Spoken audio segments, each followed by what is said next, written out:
Well, I'm not one for gossip, but something is going down in the human resources industry, and your HR team is not happy. Okay, fine. Come back and I'll tell you all about it.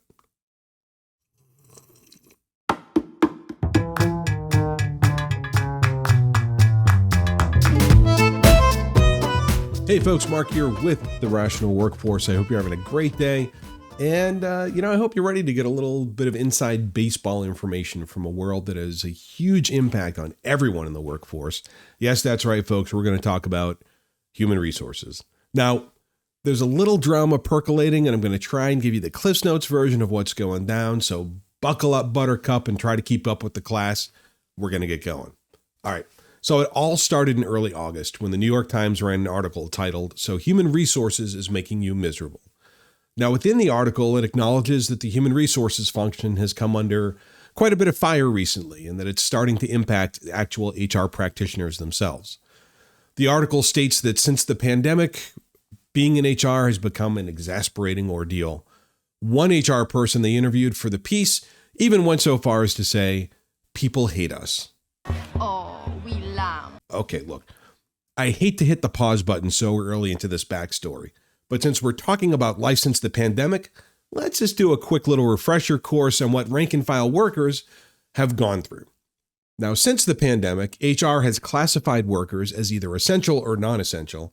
And hey, what can make an employee feel valued more than being deemed non-essential, right? We've been socially isolated from our peers, and just as we were getting the hang of working from home, we're being sold a bill of goods about how wonderful it's going to be to go back to the office. We've had all sorts of political ideologies just shoved down our throats at work. We've been forced to sit through some pretty horrendous training. Yes, some of it has been racist. Yes, some of it has been offensive and demeaning. But if anyone dare push back or even question any of this, we were told in no uncertain terms to shut up and take our medicine, or there could be a target on our back. But sitting down and shutting up didn't really help much anyway, did it? Because now we're being laid off in droves, and while we're being completely ignored and disrespected by recruiters as we try and find a new gig. And for those folks left behind, well, they're forced to absorb the soul-crushing workload from all their dearly departed coworkers. And if we complain, we're told that times are tough and budgets are tight, and usually we're reminded that we should consider ourselves lucky to still have a job in this economy. But who knows how long that false sense of security will last, because companies are having layoffs more frequently than Britney Spears is dropping desperate cry for help videos. And then, on top of it all, HR is telling us that we should embrace our incoming AI overlords, yet they're offering precious little insight into ways they're helping to keep us safe from AI. Like, how do you know that one tweet from 2016 where I maybe accidentally possibly said something not totally negative about Donald Trump isn't going to come back and bite me in the ass and keep me from getting a promotion? And while we're talking about AI, if you put another chatbot or employee self-service tool in front of us designed to make our lives easier instead of actually personally helping us, I think someone is going to lose it. And then, outside of the office, the rate of inflation is vastly outpacing wage growth, but politicians and media feed us a constant barrage of reminders that the economy is stronger than ever. Now, if that's the case, why am I paying twice as much for everything from gas to groceries to insurance? There's a new pandemic on the horizon. We've got astronauts stuck on the space station, and apparently UFOs are real too. So, my dear HR friends, we've been going through some shit too. Dogs and cats living together, mass hysteria. Okay. I feel better now. Thanks for letting me vent a bit. Let's move on. Now, the article goes on to enumerate the many different ways that HR feels like they're making the lives of managers and workers more difficult, but the bulk of the piece highlights how deeply unhappy HR professionals are in their own right, stating that they have more stress, more responsibilities, and that it's a thankless job. Welcome to the party, pal. Now, here's where the tea comes in. One of the industry luminaries from the HR space wrote a LinkedIn post calling the Times article clickbait, claiming that the HR pros that he works with are as inspired and energized as ever. And that's when the shit hit the proverbial fan. Another LinkedIn user called out this pundit for being too dismissive of the article. That triggered a barrage of comments from other HR practitioners, and generally everyone highlighted variations on the theme of HR folks being burned out, feeling underappreciated, and even leaving the profession in droves. It's true. A lot of folks are leaving HR. The pundit then promptly memory holed his original post, causing someone who screen capped it to immediately put it back out there again. Now, of all the thousands of words in that article, there are two simple sentences that perfectly capture the crux of the HR and worker divide. Here's the quote. "They sure are friendly, but they get paid by the suits. So in a crunch, it's pretty clear whose side they're on." And I think that's a fairly accurate assessment of how many rank and file employees feel about HR. Mostly, well, because it's true. I mean, HR works for the company, not for you. But therein lies the rub. One of the LinkedIn commenters said, those that hate or blame HR should actually hate or blame their CEO or their CFO. HR advocates for the people, but decisions are almost always made above them. And I think that's the case in many, if not most organizations, but it's also kind of the way the business world works. I mean, for example, I'm in marketing, right? If marketing doesn't do a good enough job generating awareness or the product isn't good, the sales team is often blamed for not hitting their numbers. Or if marketing isn't given an adequate budget, or if sales isn't following up the leads in a timely manner, marketing gets blamed for poor business performance too. If the company let the product quality slip and they start losing customers, well, that must be the fault of the poor customer service folks, and so on and so on and so on. One organization taking the hit for challenges in one or several other parts of the business is not new. And so many people in so many departments have been in this situation before. So it's tough to muster sympathy for HR now that they find themselves in this position. Empathy, yes. Sympathy, not so much. All right. Look, I do a lot of work within the HR technology community, and that has been the case for more than half of my 30-year marketing career. So I probably have a view into HR that is a bit more insightful than your average non-HR bear.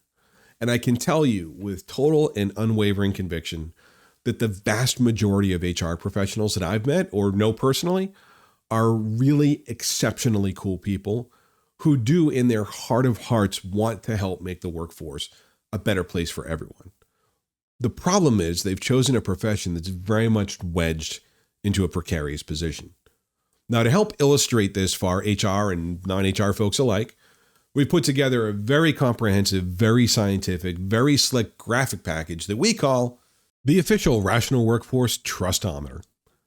Now, let's consider trust as a spectrum, from very trusted on the far right to not at all trusted on the far left. Now, on the far right, you have a collection of people who instantly invoke feelings of warmth and comfort and safety, like firemen, Santa Claus, and Mother Teresa. You know, things that are unimpeachably good. On the other end of that spectrum, we have things that tend to make your skin crawl, like Hollywood agents and used car salesmen and gas station sushi. We're talking red flag city here. Now, human resources in its current state live somewhere left of center for many people. Not an awful position, but definitely not leaning towards the trusted side of the world. And look, if any HR pros are watching this, don't feel bad. You're still to the right of people like marketing executives and content creators, two categories of workers to which I belong. So look, it's all relative, right? Anyway, the reason why this matters is because of the unique role HR plays within any given organization. They are the connective tissue between the leadership tier of the company and their policies, the government and all of their policies and programs, and the people who are actually tasked with doing the work. It is a tough, thankless gig because no matter how much HR wants to paint themselves as angels of light that are always acting in the best interest of the workforce, given some of the ugliness that's part of their day-to-day jobs, they're more commonly seen as harbingers of doom. And why? Because they need to publicly toe every company line, no matter how transparently and objectively awful that line may be, and that severs their connection with the workforce. Or at the very least, it makes it a very strained relationship. So let me give you an example.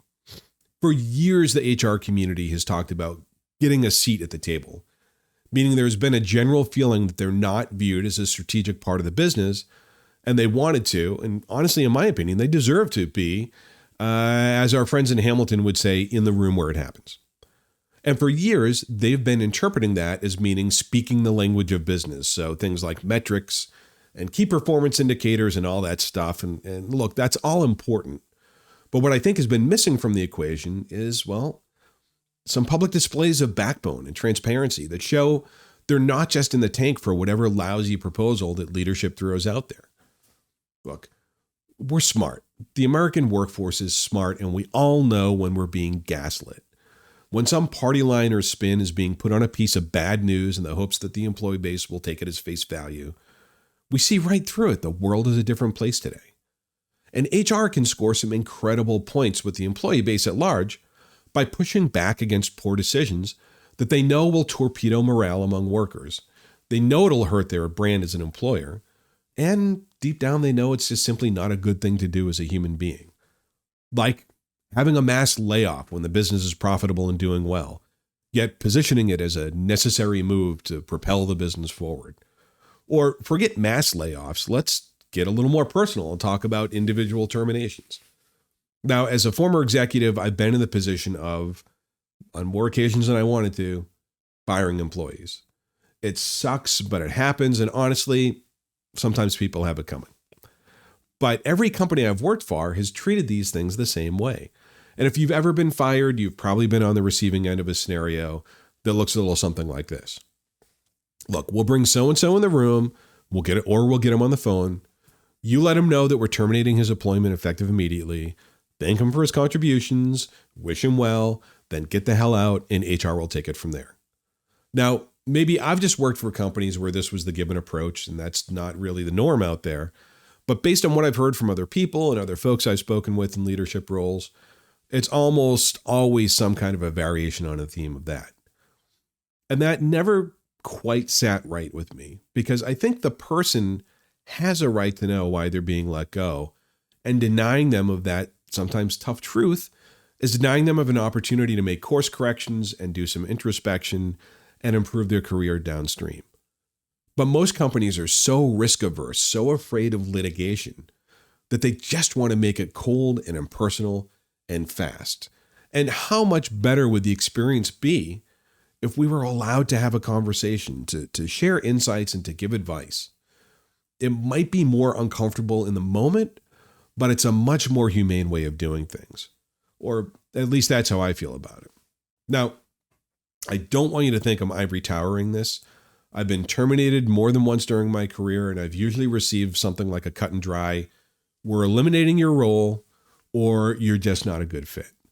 And the last one kills me, because if I've been successfully leading a team for over a year and a half, what was it that now made me an imperfect fit?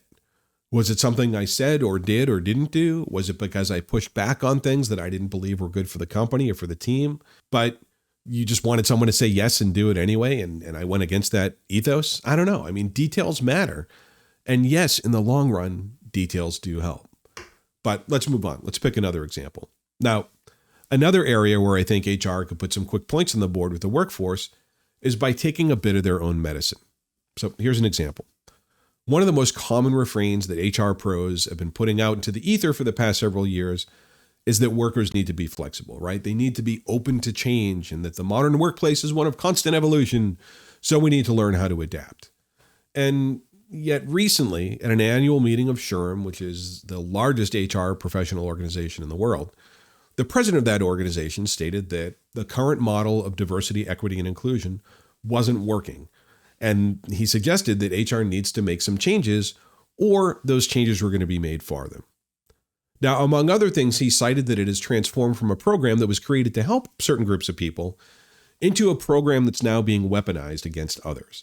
Now, I was in the audience when he said this, and I heard the full context of the message.